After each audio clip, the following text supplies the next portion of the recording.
हिस्से पर सुनामी का खतरा मंडरा रहा है। ये खतरा पैदा हुआ है रूस के कैमचटका प्रायद्वीप में आए भूकंप के जोरदार झटके से।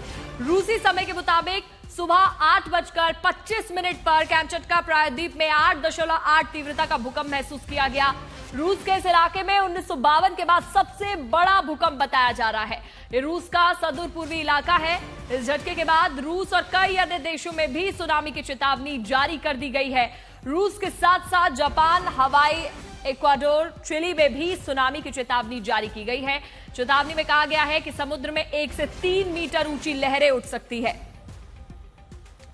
तो रूस के कैमचटका क्षेत्र में सुबह 8.8 तीव्रता का भूकंप महसूस किया गया, जिसके बाद अब सुनामी का अलर्ट जापान में जारी कर दिया गया है और साथ ही इक्वाडोर में भी जारी कर दिया गया है। 8.8 तीव्रता का भूकंप सुबह महसूस किया, जो कि अब तक का सबसे बड़ा भूकंप 1952 के मुकाबले माना जा रहा है। रूस में, रूस का सुदूर पूर्वी इलाका की तस्वीरें हैं और ये दो तस्वीरें अब आप देखिए। रूस में जब भूकंप आया उसके बाद लोग किस तरीके से दहशत में आ गए, डर का माहौल उनमें नजर आया।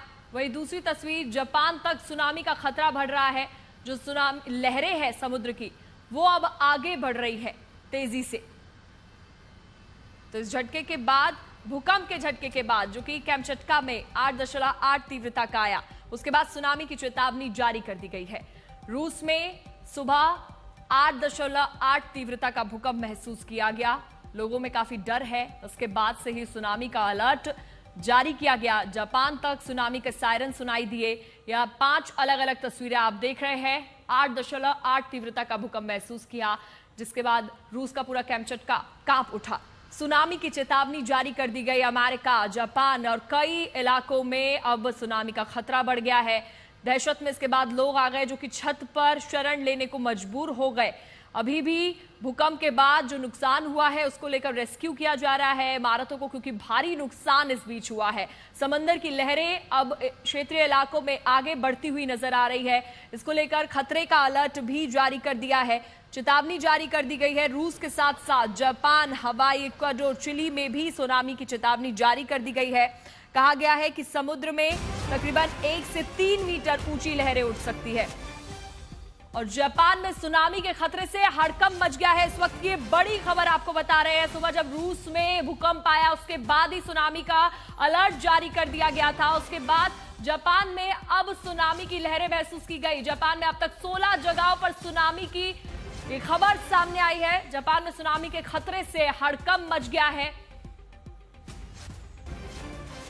16 जगहों पर सुनामी अभी तक जापान में आई है। जापान के साथ इक्वाडोर, चिली में भी सुनामी का खतरा काफी ज्यादा बढ़ गया है। पैसिफिक कोस्ट पर सुनामी का खतरा अब जापान में बढ़ गया है और लहरें, जो तस्वीरें हम आपको दिखा रहे थे उसमें साफ देखा जा सकता था कि जो लहरें हैं समुद्र की, वो अब किस तरीके से आगे बढ़ रही है। कुमार हमारे साथ ज्यादा जानकारी के लिए जुड़ गए। कुमार, कुणाल, क्या अपडेट है? जो जापान में सुनामी के खतरे से हड़कंप मच गया है, लहरें महसूस की गई है। बिल्कुल, और कई सारे इलाकों में जापान के वहां पर सुनामी की लहरें पहुंची हैं और जैसा अंदेशा जताया जा रहा था कि वहां पर भी वो तबाही ला सकता है। अभी तक जो रिपोर्ट मिली है उससे 1.5 से 2 फीट घरों में पानी घुस गया है। इसकी जानकारी अभी पुष्टि के साथ मिल गई है। लगभग 18 से 20 इंच जो है अंदर पानी घुसा हुआ है और कई सारे जो तटीय इलाके हैं, क्योंकि पूरा जो जापान है वो एक तरीके से द्वीप के तरह का है और बहुत सारे इलाके बिल्कुल तटीय क्षेत्रों में लगे हुए हैं। वहां पर घरों में पानी घुस गया है और बाढ़ जैसे हालात हैं। ये अभी तक की जो जानकारी है। इसके अलावा जो रूस का पूर्वी इलाका है, जहाँ कैमचटका, जहां पर ये भूकंप आया 8.8 की तीव्रता का, जो कि 1952 के बाद सबसे बड़ा भूकंप है, उसने लगभग 12 फीट से लेकर 13 फीट यानी 2 से 3 मीटर से ऊपर का जो लहरें हैं वो रिकॉर्ड की गई है। उसने कई सारे इलाकों को तबाह कर दिया है, घरों को तबाह कर दिया है, बहा लेकर के चला गया है घरों को। ये जो लहरें की तीव्रता, जिस तीव्रता के साथ लहरें आई थी, उसने जबरदस्त तबाही मचाई है। हालांकि कोई भी एजेंसी अभी तक किसी जान के नुकसान की पुष्टि नहीं कर रहा है। जी। ये भी बताया जा रहा है कि चूंकि ये वार्निंग दे दिया गया था, इसलिए कई सारे इलाकों को खाली भी करवा लिया गया, लेकिन अभी भी सुनामी का खतरा टला नहीं है। अलग अलग इलाकों में अमेरिका, जापान, रूस, चाइना, इसी तरीके से कई सारे दक्षिणी अमेरिकी देश और यहाँ तक कि नीचे सुदूर अगर हम चले जाए ऑस्ट्रेलिया और न्यूजीलैंड में, वहां पर भी इस समय चेतावनी अभी तक जारी रखी गई है सुनामी के लिए। जापान के फुकुशिमा परमाणु रिएक्टर की अगर बात करें तो क्योंकि वो समुद्र के काफी करीब है,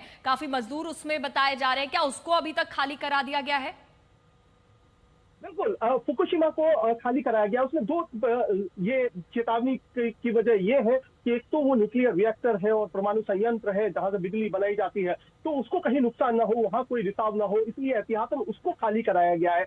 और साथ ही साथ वहां से पूरे मजदूरों को निकाल दिया गया है ताकि जो अगर सुनामी का कोई असर हो, लहरों का असर हो, उससे तो बचा ही जा सके। अगर किसी वजह से तेज लहरें आती हैं, टकराती हैं और उससे रिएक्टर को किसी तरीके का नुकसान की आशंका बनती है, उस स्थिति में भी उनका बचाव किया जाए। तो फुकुशिमा के परमाणु रिएक्टर को पूरी तरीके से इवैक्यूएट करा दिया गया। इसी तरीके से कई सारे बंदरगाहों से जो हमें सूचना मिल रही है, चाहे वो जापान के बंदरगाह हो या रूस के पूर्वी तट के बंदरगाह चलिए हो। आपके पास लौटूंगी मैं, और हमारे साथ ओपी मिश्रा जी जुड़ गए हैं जो कि director national centre of seismology से।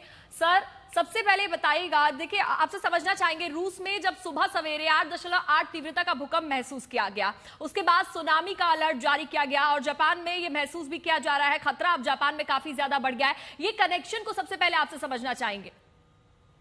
एक्चुअली जहां पर जो ये सुनामी जेनिक जो जोन है, ये जो अर्थक्वेक आज हुआ है सुबह में, ये कमचटका जो है पूरा जो है कमचस्की, ये कुरिल आइलैंड के साथ ये पूरा जो है सबडक्शन जोन है और ये रिंग ऑफ फायर पर बसा हुआ है और इसका सुनामी का हिस्ट्री भी रहा है। तो ये जहां जहां इसकी जो जितने कनेक्टिंग फॉल्ट्स है, जो सब ओशनिक अर्थक्वेक जब ये हुए हैं समुद्र के नीचे करीब करीब 136 किलोमीटर जो सिटी है जो कमचस्का का, तो इसे जो फ्लडिंग जो हुई है, थोड़ा फ्लडिंग काफी ये था, लेकिन अलग अलग सुनामी का हाइट है, क्योंकि सुनामी के रप्चर डिरेक्शन, सुनामी के डिरेक्शन जो है वो डिफरेंट जगह पर डिफरेंट है। जैसे एलुसियन आइलैंड से ये जुड़ा हुआ है, तो उधर में आपका अलास्का एलुसियन आइलैंड का ही है। इवन के रिंग ऑफ फायर के जितने कंट्रीज हैं जो सुनामी पैसिफिक अर्ली वार्निंग के मेंबर हैं, सारे जो कंट्री ने सुनामी अर्ली वार्निंग जो है उसको जारी किया है, क्योंकि 7.5 अर्थक्वेक होते ही पैसिफिक अर्ली वार्निंग सुनामी जो है वो एक्टिवेट होता है। अब यहाँ पर कमचटका जो है वो east coast of the Kamchatka का जो अर्थक्वेक है काफी जो है 19 से 20 किलोमीटर के डेप्थ पर है, तो क्वाइट नेचुरल है कि बड़ा अर्थक्वेक है, लेकिन सुनामी होने के लिए केवल बड़ा अर्थक्वेक ही नहीं चाहिए, किस तरह से उसका रप्चर प्रोपगेशन हुआ है, कितना वाटर लेवल चेंज हुआ है, हाइट चेंज हुआ है। तो जापान का जो डायरेक्शन जो है ये अवे फ्रॉम जापान है, तो भी जापान बहुत ही प्रिकॉशंस लेने वाला कंट्री है। कुछ भी पैसिफिक अर्ली वार्निंग में होता है तो उसको फॉलो करता है, इसलिए जापान ने एहतियात बरत के सारे फुकुशिमा को यहाँ के या वो जितने इर्द गिर्द है सब पर प्रिकॉशंस लिए हैं। उसी तरह से एलुसियन में भी अलर्ट जारी की गई है, जो पूरा अलास्का का जोन है। इवन कि फिलीपींस और इंडोनेशिया में भी इसका अलर्ट है। तो कहने का मतलब है कि ये सब ओशनिक अर्थक्वेक जब 7.5 के ऊपर होते हैं तो सुनामी जेनिक अर्थक्वेक माने जाते हैं और सुनामी होने की संभावनाएं बढ़ती है, जबकि इसकी हाइट जो है यहाँ पर करीब 1 मीटर से लेकर एक्सपेक्ट किया जा रहा है कि 5 से 6 मीटर तक होगा। लेकिन धीरे धीरे जो है बहुत से फैक्टर्स है जो उसके हाइट को भी उस बाद में रिवीजन किया जाता है। तो इस तरह से प्रिकॉशनरी ये मेजर्स अलर्ट है, ऑरेंज अलर्ट है, आपका थ्रेट वाला अलर्ट है, सब डिफरेंट टाइप के अलर्ट किए गए हैं सुनामी अर्ली वार्निंग का। तो इसलिए आप ये समझिए कि ये कोई non tsunamigenic earthquake zone में नहीं हुआ है। कमचटका 1952 में भी काफी बड़ा अर्थक्वेक होकर जो है सुनामी जनरेट किया था। तो ये प्रोसेस है। सर देखिए, जब ये भूकंप आया उसके बाद सुनामी का अलर्ट जारी किया गया जापान में, साथ ही अमेरिका में भी। कितना ज्यादा प्रभाव ये डालेगा, कितना नुकसान इस सुनामी से हो सकता है? देखिए सुनामी, अब देखिए कि ये सुनामी जो है वो 19 से 20 किलोमीटर डेप्थ पर है, तो ये डिपेंड कर रहा है कि जो इसका फॉल्टिंग मैकेनिज्म है, of course thrust faulting, reverse faulting होकर कितना ये डिस्प्लेस किया है, फॉल्ट का कितना जो है इसमें डिस्प्लेसमेंट आया, इस पर डिपेंड करता है। उसके ऊपर जो है रप्चर प्रोपगेशन के डायरेक्शन जो है वो काफी मायने रखता है। तो जब ये Kamchatka east coast of Kamchatka में हुआ है तो ऑटोमेटिकली ये अवे फ्रॉम द जापान है, लेकिन एलुसियन आइलैंड से जुड़ा हुआ है, साखालिन एलुसियन से, तो यहाँ पर जो है इम्पैक्ट जो है शेकिंग का एज वेल एज सुनामी के हाइट का कंपैरेटिवली जापान से ज्यादा होगा। तो इसे डिपेंड कर रहा है कि अभी इसका पूरे पैरामीटर्स का एनालिसिस होगा, क्योंकि ये तो बहुत डायनेमिक प्रोसेस है। इसलिए अभी तक वार्निंग दिया गया है, लेकिन ये आपको 1 से 2 घंटा मैंने कि अकॉर्डिंग टू 8:25 में जो वहाँ का लोकल टाइम से जो ये हुआ है, तो उस तरह से अभी देखने का है। अभी इसको प्रिकॉशंस लेने हैं कि किस तरह से इसका सुनामी हाइट है, लेकिन वेरिगेटिव हाइट होगा उतना, जिस तरह से फुकुशिमा या सेंडाई का जो 2011 का सुनामी जो आपका करीब मोर देन 20 मीटर जो हाइट हुआ था, ऐसा यहाँ का अंदेशा नहीं है। सर देखिए, अब जापान में लोगों को काफी डर महसूस हो रहा है सुनामी के बाद से ही, तो ऐसे में दहशत में कितना समय लोगों को बिताना पड़ेगा, क्या लगता है? भाई जापान जो है बहुत प्रिकॉशनरी एंड प्रिवेंटिव मेजर्स वाले कंट्री है, वो डरने का नहीं है। उनका ये प्रोटोकॉल्स है, उनका एसओपी है कि जब भी कोई अर्थक्वेक होता है, वो लैंड का अर्थक्वेक हो, सुनामी जनिक अर्थक्वेक हो या सुनामी का अर्निंग हो, उसको उसी तरह से बरतते हैं। वो दहशत नहीं है, उनका बहुत ही प्रिकॉशनरी मेजर्स वो लेते हैं जापान का। कुछ भी आप देखे होंगे कि इवन कि 7.5 पे भी अर्थक्वेक होता है, निगाता अर्थक्वेक हुआ था तो काफी अलर्ट हुए थे वो लोग। तो ये दहशत नहीं है, उनकी प्रिकॉशनरी मेजर्स का ये प्रमाण है कि ये कैसे वो अलर्ट है कि कुछ भी हो, जान माल की यदि क्षति होती है इन केस तो मिनिमाइज किया जा सके। या न्यूक्लियर प्लांट तो फुकुशिमा का है, वो काफी उससे समुद्र के में है, लेकिन तो भी प्रिकॉशंस लेते हैं, अपने संधान को देख रहे हैं किस तरह से रेजिलियंट है, कितना रेजिलियंट पर इसका प्रभाव पड़ सकता है। तो they are working on that. तो इसलिए अलर्ट करना एक मिटिगेशन का एक स्टेप है, वॉच और अलर्ट जो है मिटिगेशन का स्टेप्स है। तो I think ring of fire पर बसने के कारण जापान जो है काफी अलर्ट है। जापान एक ऐसा कंट्री है जो जस्टा पोजिशन ऑफ 4 प्लेट पर बैठा हुआ है। वो आपका North American plate, Philippine Sea plate, Pacific sea plate and Eurasian plate के बीच में बैठा हुआ, तो उसका सेस्मोजेनिक जो है मिनिमम जो है उसका 6 है, 5.8 है। तो वो तो उसके लिए काफी प्रिपेयर्ड रहते हैं, और उसके प्रिपेयर्डनेस के लिए वो अलर्ट जारी की गई है। लोगों में काफी एक्टिवनेस है कि जो भी अलर्ट है उसको फॉलो करें। जी चलिए सर, आप बने रहिए, मैं आपके पास लौटूंगी। और एक बड़ी खबर आपको बता दें, जापान के फुकुशिमा रिएक्टर पर एक बड़ा खतरा मंडराते हुए वहां पर मजदूरों को अब खाली करा दिया गया है। फुकुशिमा परमाणु रिएक्टर को खाली कराया है सुनामी की चेतावनी के बाद। रिएक्टर के संचालक ने ये भी बताया कि सेंटर में काफी मजदूर मौजूद हैं, जिसके बाद उन मजदूरों को भी निकाल दिया गया है वहां से। न्यूक्लियर प्लांट से सभी कर्मचारी निकाले गए हैं। सुनामी के खतरे को देखते हुए न्यूक्लियर प्लांट खाली करा दिया गया है। जापान में सुनामी का खतरा अब आगे बढ़ गया है। ऐसे में फुकुशिमा न्यूक्लियर प्लांट से बाहर निकाला गया है स्टाफ, परमाणु रिएक्टर को खाली करा दिया गया है। ओपी मिश्रा जी हमारे साथ जुड़े हुए हैं। ओपी मिश्रा जी, जो जापान का ये परमाणु रिएक्टर है, ये कितना करीब है और समुद्र के, कितना प्रभाव अब ये इस पे डाल सकता है? क्योंकि देखिए यहाँ पर अब एक्शन लिया गया है, मजदूरों को वहां से निकाल दिया गया है।